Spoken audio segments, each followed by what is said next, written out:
संसद के शीतकालीन सत्र आज से शुरू हो रहा है और ये पूरा सत्र हंगामेदार रहने के आसार हैं।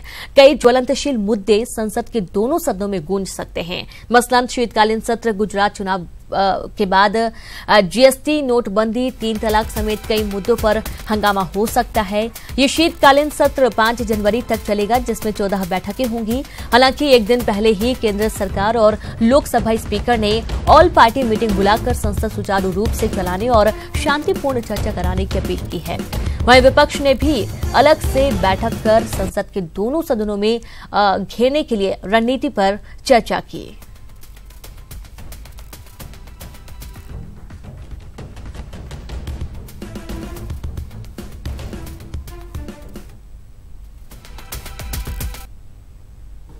करीब 14 सीटिंग्स होगी इस पूरे सत्र में और more than 68 hours how much, वो पूरी जानकारी आपको दे दूंगी। और जितने भी विषय आए हैं हम कोशिश करेंगे कि सभी विषयों पर अच्छी तरीके से चर्चा हो।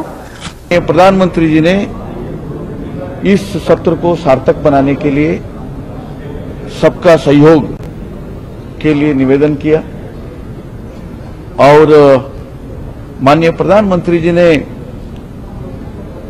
चुनाव के गहमा-गहमी के बाद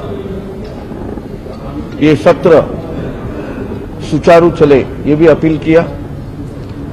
और माननीय प्रधानमंत्री जी ने उनका जो एक विचार है संसद के और सभी विधानसभाओं के एक साथ चुनाव होना चाहिए, साइमल्टेनियस इलेक्शन होना चाहिए, इसका भी उन्होंने जिक्र किया।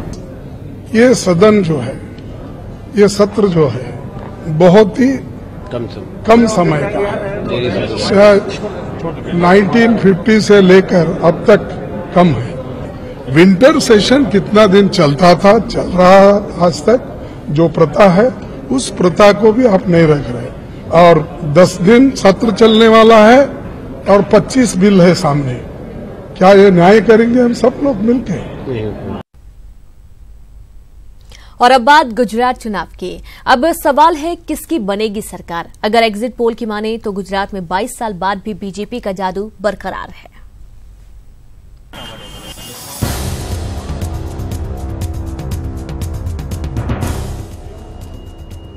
एग्जिट पोल के अनुमानों में गुजरात में बीजेपी की सरकार बनती दिख रही है। सबसे पहले बात इंडिया टुडे एक्सिस के एग्जिट पोल की।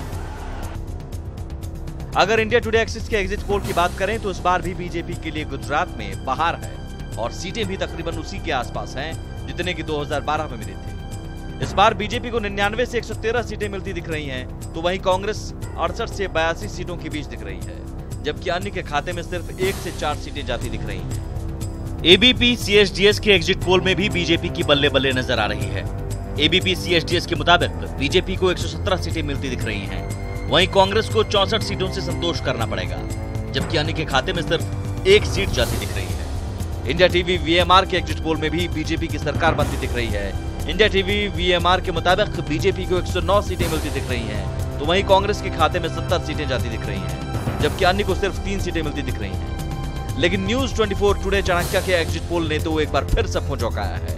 न्यूज 24 टुडे चाणक्य के मुताबिक बीजेपी को 135 सीटें मिलती दिख रही हैं, वहीं कांग्रेस के खाते में 47 सीटें जाती दिख रही हैं, जबकि अन्य के खाते में 0 बट्टा सन्नाटा।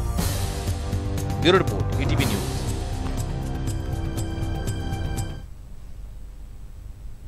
हिमाचल प्रदेश में भी बीजेपी की ही सरकार बनती हुई दिखाई दे रही है। कई एजेंसियों के एग्जिट पोल में बीजेपी को बहुमत में दिखाया गया है।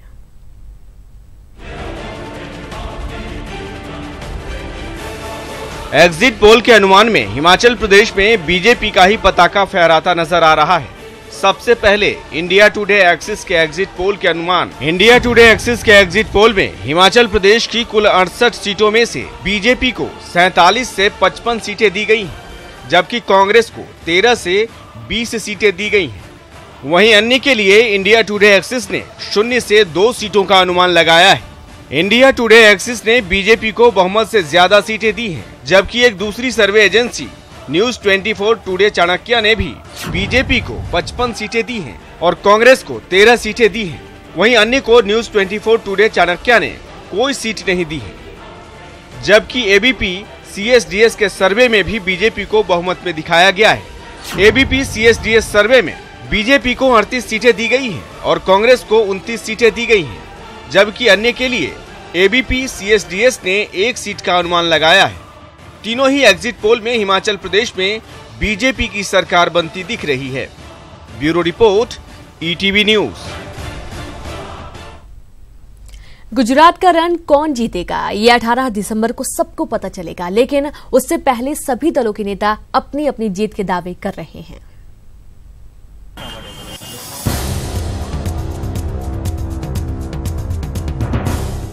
गुजरात के रण में एक दूसरे पर निशाना साधने वाले नेता अब अपनी अपनी जीत के दावे में लगे हैं। हम आगे आपको जीत का दावा करने वाले नेताओं को सुनाएंगे, लेकिन उससे पहले उन नेताओं को देख लीजिए जो आखिरी चरण के चुनाव में वोट देने पोलिंग बूथ पर आए थे। सबसे पहले बात प्रधानमंत्री नरेंद्र मोदी की। पीएम मोदी ने अहमदाबाद के रानीप में अपने मताधिकार का इस्तेमाल किया। यहां वोट देने आए पीएम मोदी ने पहले अपने बड़े भाई से पांव छूकर आशीर्वाद लिया और फिर वोट डालने के लिए लाइन में लगे। वोट डालने के बाद पीएम ने यहां रोड शो भी किया। जबकि बीजेपी अध्यक्ष अमित शाह ने अहमदाबाद की नारायणपुरा में मताधिकार का इस्तेमाल किया। केंद्रीय वित्त मंत्री अरुण जेटली ने अहमदाबाद की वैजलपुर में वोट डाले। गुजरात के पूर्व सीएम आनंदीबेन पटेल ने अहमदाबाद की घटलोडिया में मतदान किया। गुजरात के पूर्व सीएम शंकर सिंह वघेला ने गांधीनगर में मताधिकार का इस्तेमाल किया। गुजरात के डिप्टी सीएम नितिन पटेल ने मेहसाणा के काडी में मतदान किया। पाटीदार नेता हार्दिक पटेल ने अहमदाबाद के विरामगम में वोट डाले। जबकि गुजरात कांग्रेस के अध्यक्ष भरत सिंह सोलंकी ने मेहसाणा के काडी में मताधिकार का इस्तेमाल किया। आपने वोट डालते बड़े नेताओं को देखा। गुजरात चुनाव को लेकर अब नेताओं के दावे भी सुन लीजिए। गुजरात ने पिछले कई वर्षों से अपनी विकास यात्रा में अच्छी प्रगति की है और मुझे पूरा विश्वास है कि गुजरात की जनता इस विकास यात्रा को कायम रखेगी। अंडर करंट चल रहा है और कांग्रेस सरकार बनाएगी भारी बहुमत से। काफी अच्छा परिणाम आएगा क्योंकि गुजरात के 6 करोड़ लोग अपने भविष्य की फिक्र कर रहे हैं।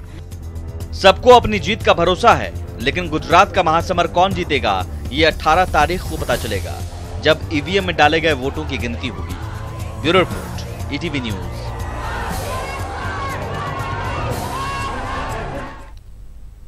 गुजरात विधानसभा चुनाव के दूसरे फेज में भी बम्पर वोटिंग हुई है और ऐसे में सवाल उठता है कि इस बम्पर वोटिंग के मायने क्या हैं।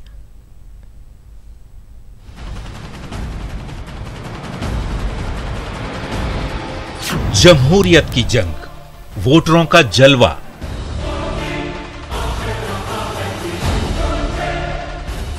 दूसरे चरण में भी दिखा वोटरों का दम।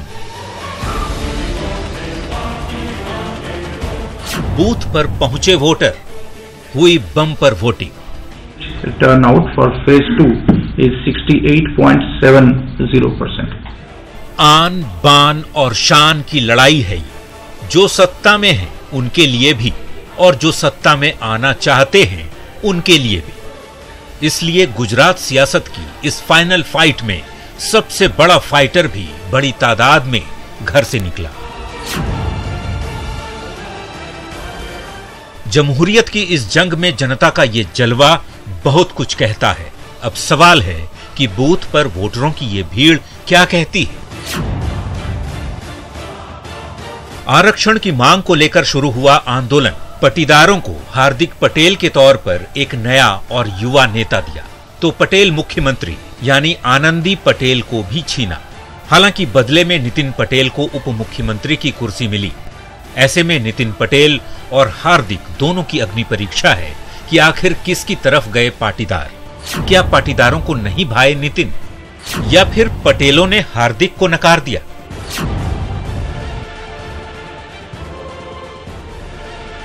उत्तरी और मध्य गुजरात में करीब 40% ओबीसी वोटर हैं, जिनमें करीब 20% ठाकोर आबादी है, यानी अल्पेश की अग्नि परीक्षा। 2012 में ओबीसी वोटर कमल के साथ थे, लेकिन इस बार अल्पेश ने हाथ का साथ दिया है। तो क्या ओबीसी वोटरों को अल्पेश पर भरोसा है या फिर इस बार भी दल बल से ओबीसी कमल के साथ ही जुड़े हुए हैं? ऊना कांड में दलितों की पिटाई के विरोध से जिग्नेश के सियासी सफर ने स्पीड पकड़ी। इस फेज की 6 सीटें दलित वोटर बहुल हैं। तो नजरें जिग्नेश पर भी हैं कि क्या राहुल के भरोसे पर खरा उतरे हैं जिग्नेश या फिर शाह के सियासी पैंतरे। जो इस फेज को जीतता है, गुजरात का सिकंदर वही बनता है। 2012 में इस इलाके में बीजेपी का बोलबाला था, लेकिन सिर्फ शहरी इलाकों में। ग्रामीण इलाकों के 55 सीटों में से कांग्रेस ने 31 सीटों पर बाजी मारी थी, लेकिन तब कांग्रेस के साथ शंकर सिंह वाघेला थे। शंकर सिंह वाघेला न सिर्फ बागी हुए, बल्कि अपने साथ 14 कांग्रेसी विधायकों को भी तोड़ ले गए। तो क्या वाघेला की नाराजगी कांग्रेस को डसेगी? Bureau report, ETV news. BJP और कांग्रेस के बीच हुआ गुजरात का गदर चुनाव आयोग की चौखट तक जा पहुंचा। राहुल के खिलाफ चुनाव आयोग के नोटिस और फिर पीएम के तथाकथित रोड शो को लेकर नाराज कांग्रेस ने चुनाव आयोग की निष्पक्षता तक पर सवाल खड़े कर दिए। देखिए आखिर क्या था गुजरात में आखिरी चरण का बवाल। नहीं चलेगी, नहीं चलेगी। गुजरात के आखिरी चरण का बवाल। पीएम के रोड शो पर मचा कोहराम। चुनाव आयोग पर कांग्रेस का बड़ा हमला। हम कुछ एलिगेशंस लाए कि कोड ऑफ कंडक्ट भजन ने भी उल्लंघन किया, पर ईसीआई ने अब तक कोई उनको नोटिस जारी नहीं किया। गुजरात में कांटे की टक्कर इस अंजाम पर पहुंचेगी, इसका शायद ही किसी राजनीतिक पंडित को अंदाजा रहा होगा। अहमदाबाद में वोटिंग के बाद पीएम का लोगों से मिलना कांग्रेस को पसंद नहीं आया। कांग्रेस ने इसे रोड शो कहकर आचार संहिता का उल्लंघन बताया और प्रधानमंत्री के साथ ही चुनाव आयोग को कटघरे में खड़ा कर दिया। यूथ कांग्रेस दिल्ली में चुनाव आयोग के सामने प्रदर्शन करने पहुंच गई, तो जवाब में बीजेपी भी कांग्रेस की शिकायत लेकर चुनाव आयोग की चौखट पर पहुंची। आखिर कांग्रेस आयोग से इतनी क्यों नाराज है, आपको बताएंगे, लेकिन पहले देखिए कांग्रेस की नाराजगी। मुद्दा सिर्फ शिकायत तक नहीं रहा। चुनाव आयोग से नाराज कांग्रेस ने आयोग की निष्पक्षता पर सवाल उठाते हुए जमकर हमला बोला कि देश के चुनाव आयोग ने भी अपनी सभी संवैधानिक जिम्मेवारियों से किनारा कर लिया है। बड़े खेद के साथ हमें कहना पड़ता है कि मोदी जी की डूबती नाव को अब चुनाव आयोग की कठपुतली का सहारा अकेला बचा है। आज उनका जिस प्रकार से वोट देने के बाद में खुले रूप में जो रोड शो किया गया, ये पूरी तरह आचार संहिता का उल्लंघन हो रहा है। कांग्रेस इस बात से भी खफा है कि गुजरात के दूसरे चरण की वोटिंग से एक दिन पहले कांग्रेस के नवनिर्वाचित अध्यक्ष राहुल के इंटरव्यू को लेकर चुनाव आयोग ने राहुल को नोटिस जारी कर दिया। अब कांग्रेस का आरोप है कि उसी दिन अगर अमित शाह प्रेस कॉन्फ्रेंस कर सकते हैं तो राहुल का इंटरव्यू गलत कैसे हो सकता है। कांग्रेस चुनाव आयोग पर आरोप लगा रही है तो बीजेपी का तंज है कि राजनीतिक पार्टियों को संवैधानिक संस्थाओं के प्रति सम्मानजनक शब्दों का इस्तेमाल करना चाहिए। लोकतंत्र में संवैधानिक संस्थाओं के माध्यम से देश के लोकतंत्र को मजबूत करना, यह हर राजनीतिक दल का काम है। गुजरात चुनाव के पहले चरण का मतदान भले ही शांतिपूर्ण तरीके से संपन्न हुआ था, लेकिन दूसरे चरण की वोटिंग के वक्त से ही दोनों पार्टियों की तल्खी बता रही थी कि ये चुनाव इतना आसान नहीं होने जा रहा। और इसका असर न सिर्फ दोनों दलों के नेताओं के बीच दिखा, बल्कि मतदान के दौरान भी कई बूथों पर जमकर बवाल हुआ। बहरहाल कांटे की टक्कर वाले इस चुनाव ने सियासत के कई नए रंग दिखाए हैं, लेकिन सियासत ने जिस तरह से चुनाव आयोग को भी घसीटा, वो लोकतंत्र के लिए किसी भी तरह से स्वीकार्य नहीं हो सकता। Bureau report, ETV news.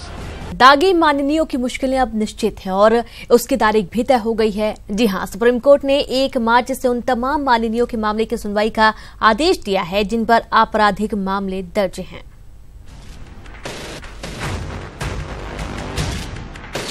Supreme फैसले से सियासी हलकों में खलबली।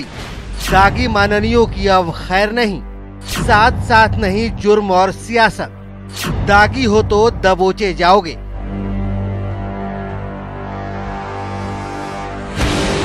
तारीख 1 मार्च 2018, दिन गुरुवार। मौका दागी माननियों पर आफत। बिल्कुल ठीक सुन रहे हैं आप, 1 मार्च यानी दागी माननियों की आफत की तारीख। जी हाँ, इस दिन से स्पेशल कोर्ट में स्पेशल लोगों की सुनवाई होनी है। जनाब, हम बात कर रहे हैं दागी खद्दरधारियों की, जिनके मामलों पर सुप्रीम कोर्ट ने जल्द इंसाफ करने का फैसला लिया है।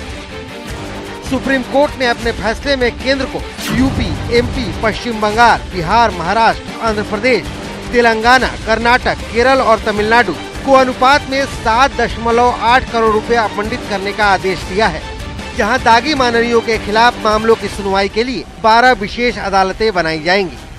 देखिए अपने निर्देश में क्या कहा है सुप्रीम कोर्ट ने। राज्य सरकारें हाई कोर्ट की सलाह से फास्ट ट्रैक अदालतें स्थापित करें और सुनिश्चित करें कि वे 1 मार्च 2018 से काम करना शुरू कर दें।